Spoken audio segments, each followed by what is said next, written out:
So magandang araw! Handa na ba kayong sumilip sa isang napakagandang digital diary? Sa pagsusuring ito, hihimayin natin ang naging takbo ng nakaka-inspire na kwento ni Cams at Sent. Titingnan natin ang kanilang pahina na basically ay isang makulay na koleksyon ng matitinding outdoor experiences nila at kung paano nito mas pinapatibay ang kanilang samahan bilang isang pamilya. Tayo na't mag-dive sa kanilang mundo. Pero teka, bago tayo lumalim, may mabilis akong tanong sa inyo. Mas gusto nyo ba yung nakakapagod na pag-akyat sa matarik na bundok o mas type nyo yung nakaka-relax na staycation lang kasama ang pamilya? Siguro mapapaisip ka kung alin ang pipiliin mo kasi magkaiba talaga silang dalawa, di ba? Pero as you'll see, kina Cams at Sentra, makikita nating hindi mo naman pala kailangang pumili.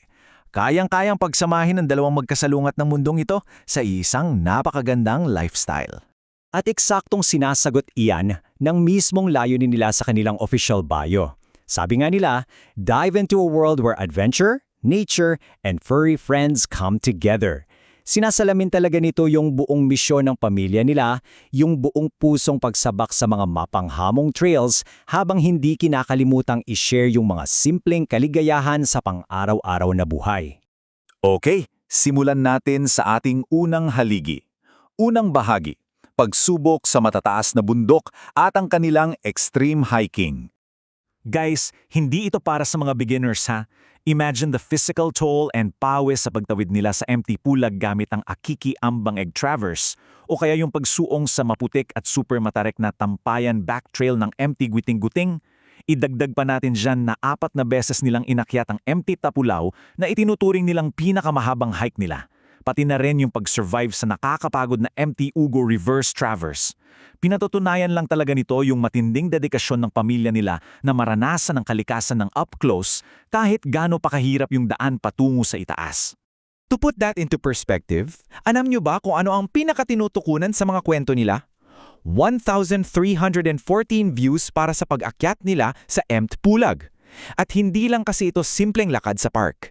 Tinahak nila ang sikat at literally nakakatakot na killer trail ng Akiki pataas bago sila bumaba sa Ambangig Trail.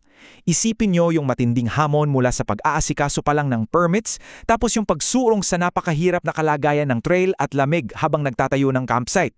Pero grabe, the moment na maabot nila yung premyo, sulit lahat ng pagod dahil sa nakakabig-awing sea of clouds pagsikat ng araw. No way na hindi ka mamamangha doon. Tapos, himayin pa natin yung nakakakabang biyahe nila sa Mount Guiting-Guiting. Gawa ito sa steps sail na sumusubok sa pasensya at lakas.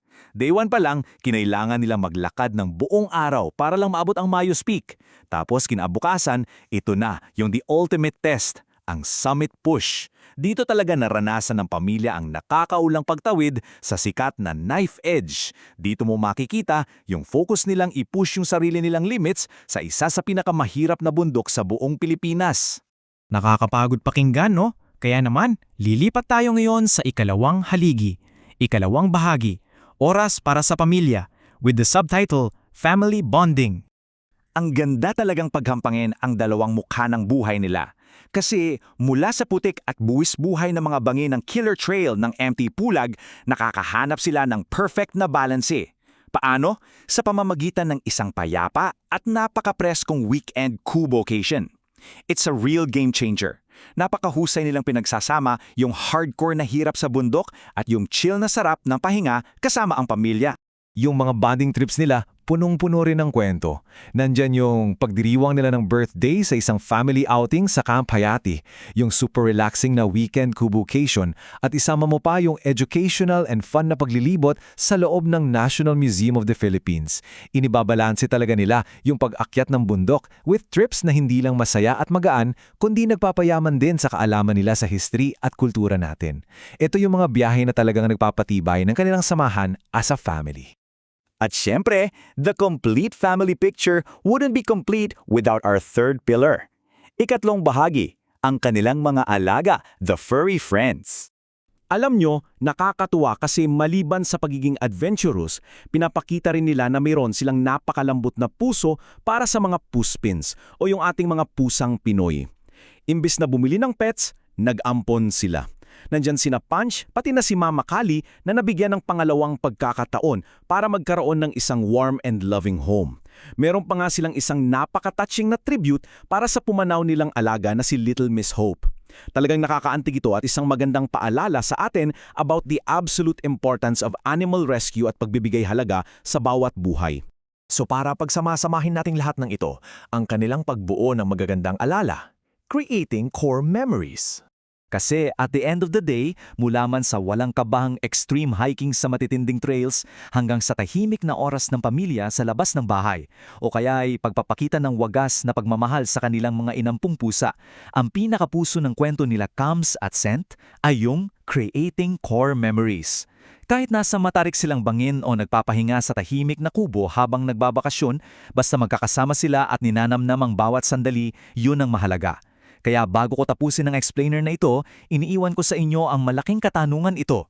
Handa ka na bang lumabas at buuin ang sarili mong adventure kasama ang iyong pamilya? Sana nakapagbigay ito ng inspirasyon sa inyo na lumabas at gumawa ng sarili niyong core memories ngayong weekend. Maraming salamat sa pagsama sa akin and keep exploring.